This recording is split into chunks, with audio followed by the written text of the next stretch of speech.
श्री सरस्वती मैया की जय, श्री कृष्णचंद्र भगवान की जय। आप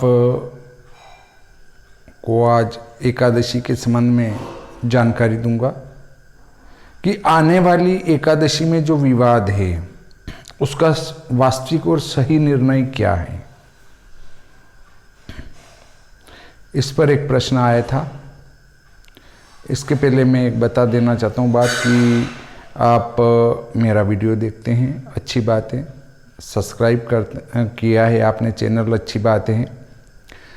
लाइक करते हैं, अच्छी बात है। वीडियो देखते हैं, बहुत बढ़िया बात है। आपको भी ज्ञान प्राप्त हो रहा है। यदि आप विद्वान हैं तो मेरे इस वीडियो में क्या कमी है उससे भी आपको जानकारी प्राप्त हो रही होगी। परंतु आपके वीडियो देखने से मैं इस बात के लिए वचनबद्ध नहीं हूं कि मैं आपके प्रत्येक प्रश्न का उत्तर दूं। आप फ़ोन पर ऐसी बातें न करें कि हम आपके वीडियो देखते हैं, हमें ये सूत्र बताना ही है। वो मेरी इच्छा पर निर्भर करता है। आप के पर्सनल जो प्रश्न हैं वो आप मुझे WT करते हैं तो मैं उनके लिए वचनबद्ध और जवाबदेह नहीं हूँ। अगर आपको कोई परेशानी आ रही है तो आप व्यवस्थित टाइम लेकर 1-2 महीने मेरे पास रहें और ज्योतिष का अध्ययन करें। पर आप चाहते हैं कि हम अपने घर पर ही रहें और YouTube, Facebook पर ही सारी ज्ञान प्राप्त कर लें, तो पुस्तकें कितनी है ना, आप उनका अध्ययन कीजिए, आपको ज्ञान हो जाएगा। पर ऐसा होता नहीं है। पुस्तकस्था तु या विद्या परहस्तगतम धनम कार्यकाले न समुत्पन्ने न सा विद्या न तद्धनम। अर्थात पुस्तक में रखी हुई विद्या और दूसरे के हाथ में गया धन समय आने पर काम नहीं आते हैं। ऐसे विद्या और धन से क्या प्रयोजन है। इसलिए पुस्तकों में सब कुछ है। वीडियो से अगर सब कुछ विद्वान हो जाते तो अभी तक तो हजारों वीडियो YouTube पर ज्योतिष से संबंधित पड़े हैं, सभी विद्वान हो गए होते। लोगों के 1-1 लाख से अधिक सब्सक्राइबर हैं ज्योतिष वालों के, तो वो सब 1-1 लाख से ऊपर जो है विद्वान बन गए होते। पर ऐसा होता नहीं है। उसके लिए व्यवस्थित किसी विद्वान गुरु के सानिध्य में रहना होता है और उसके बाद ही सच्चे ज्ञान की प्राप्ति हो सकती है। आप कोई भी अध्ययन कर रहे हैं और उसके बाद जो आपकी समस्या आ रही है तो तत्काल उसका समाधान एक गुरु ही कर सकता है। इसलिए कहीं अपने पास में ही व्यवस्थित गुरु हों तो उनके सानिध्य में रहकर व्यवस्थित अध्ययन करें तो ही आप एक अच्छे विद्वान बन सकते हैं, YouTube से नहीं। और YouTube पर छोटे मोटे प्रश्न उठा कर भी आप ऐसा नहीं कर सकते हैं। हाँ, YouTube पर अगर आपको मेरे वीडियो से संबंधित कोई समस्या आती है तो उसका जवाब तो मैं दे ही रहा हूँ।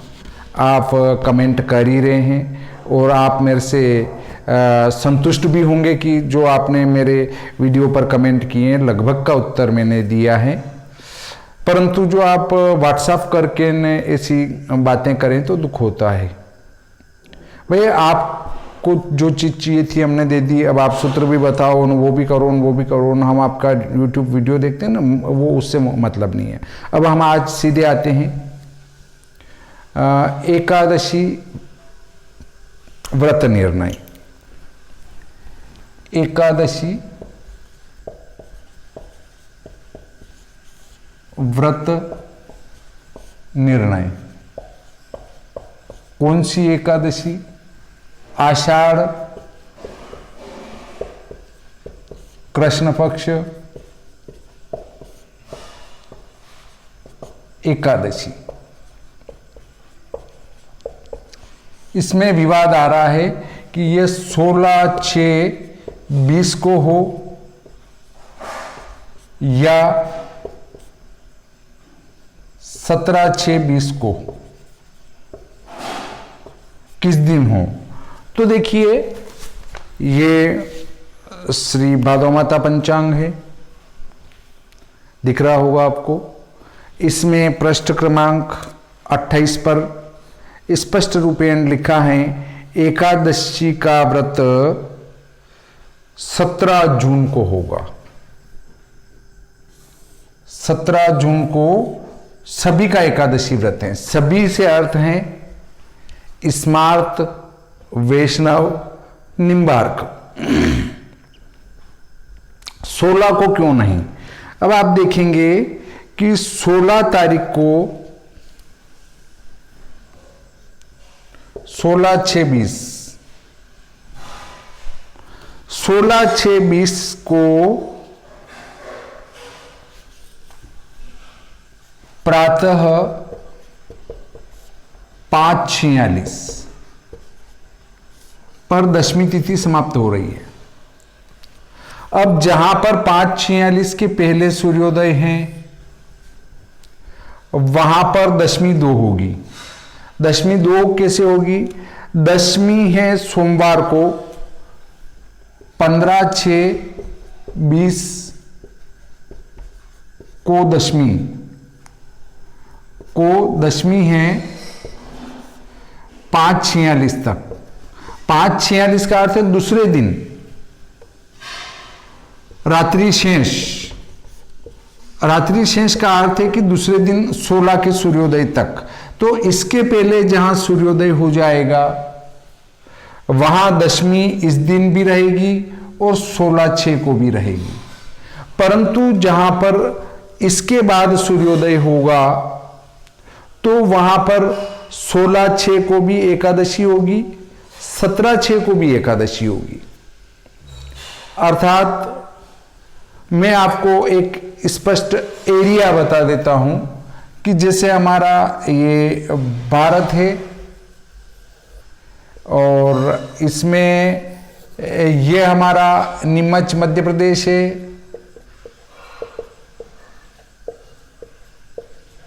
तो इस नीमच से जो ये रेखा जा रही है, इसके पूर्व में दशमी 2 होगी। एक तो होगी आपकी 15/6 को 15/6/20 और दूसरी होगी 16/6/20। 2 दशमी होगी और इस एरिया में पश्चिमी भारत में 2 एकादशी होगी, 16/6/20 और 17/6/20 एकादशी 2 होगी। अर्थात इस एरिया में पूर्वी भारत में 15/6 और 16/6 को दशमी होगी। हाँ, ये अवश्य है कि सुबह 6:45 बजे से एकादशी आ जाएगी, परंतु सूर्योदय पर दशमी होने से एकादशी का व्रत इधर 17/6 को होगा और इधर 16/6/20 को सूर्योदय के पहले ही दशमी समाप्त हो जाएगी। इसलिए 16/6/20 को पूर्ण एकादशी 60 घटी होगी। 60 घटी एकादशी होगी 16/6/20 को और 17/6/20 को प्रातःकाली एकादशी समाप्त हो जाएगी।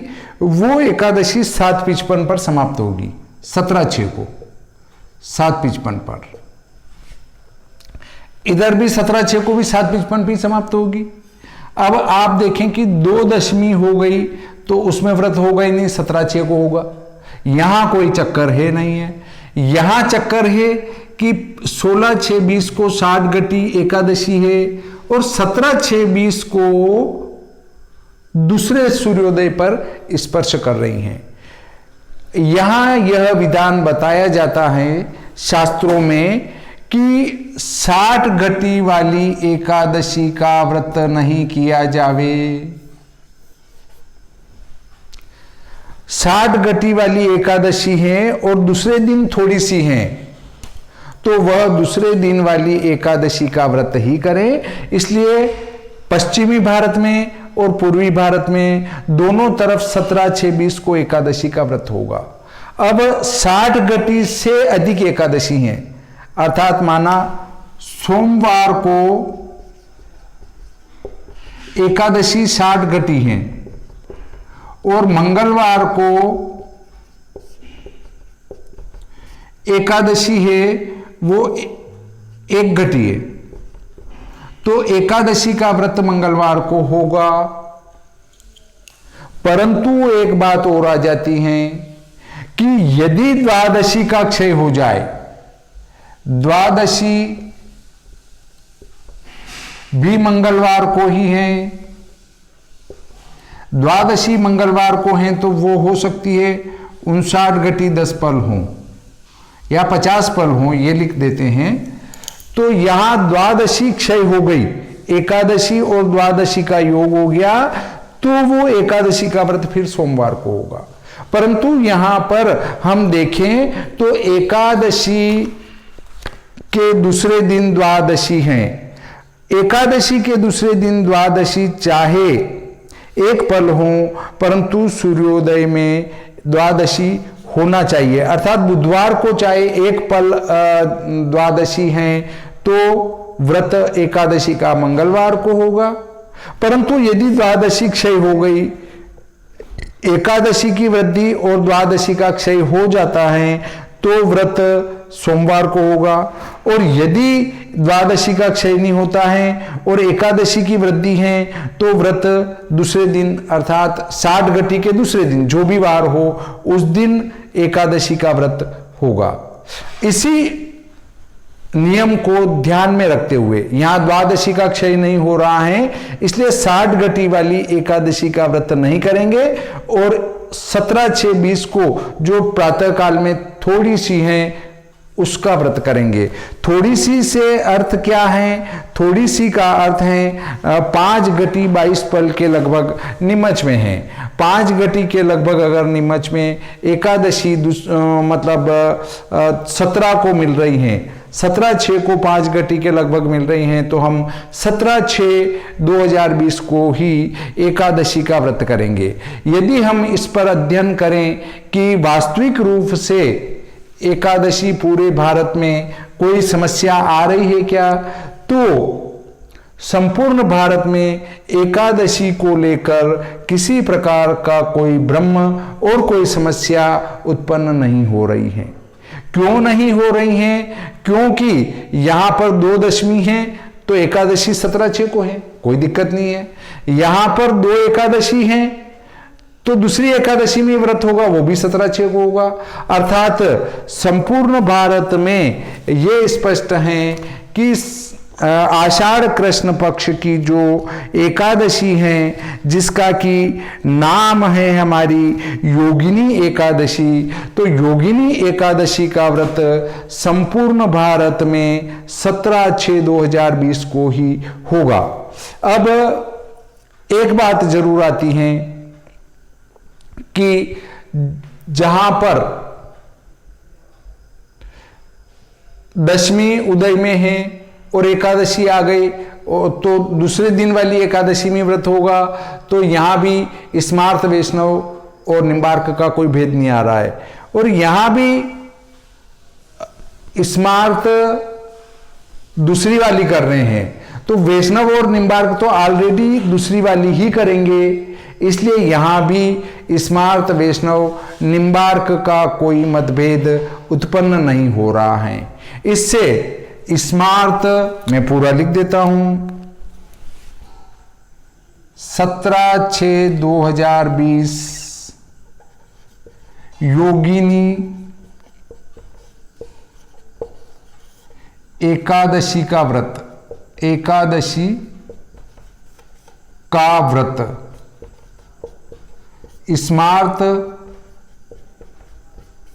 वैष्णव निम्बार्क, अर्थात जो हमारा स्मार्त हैं, उसके बाद वैष्णव जो संप्रदाय हैं, निम्बार्क जो संप्रदाय हैं, वे भी एकादशी का व्रत 17/6 को ही करेंगे। और स्मार्त लोग जो हैं वे भी एकादशी का व्रत 17/6/20 को ही करेंगे।